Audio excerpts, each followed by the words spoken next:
Hi friends. ఈ వీడియోలో అయితే నేను సింపుల్‌గా ఉసిరికాయ పిక్కల్‌నైతే ఎలా చేసుకోవాలో చూపిస్తాను.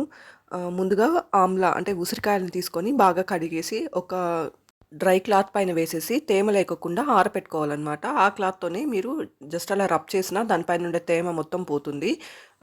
తుడవడానికి లేదా ఆరబెట్టడానికి యూజ్ చేసే క్లాత్‌నైతే క్లీన్‌గా ఉండేలాగా చూసి తీసుకోండి.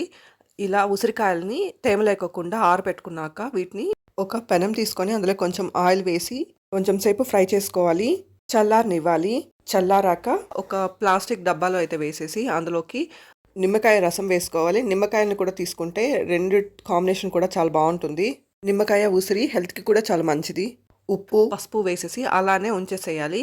ఇక్కడ చూపిస్తున్నట్టు ఒక ప్లాస్టిక్ వెజల్‌లోకి ఆహ్, మనం ఆల్రెడీ ఫ్రై చేసుకున్న ఉసిరిని, ఇంకా నిమ్మకాయ చెక్కల్ని, నిమ్మకాయ జ్యూస్‌ని వేసేసి అలానే వదిలేయాలి. పాత్రను మాత్రం స్టీల్‌ది యూజ్ చేయకూడదు. సాల్ట్‌తో రియాక్ట్ అయితే తుప్పు పడుతుంది. ఇలాగా ఒక ప్లాస్టిక్ బేషన్‌లోకి తీసుకొని, నిమ్మకాయలను తీసుకొని, కట్ చేసుకొని, జ్యూస్ పిండేసి, నిమ్మకాయ ముక్కలను కూడా అందులోకే వేసుకోవాలి.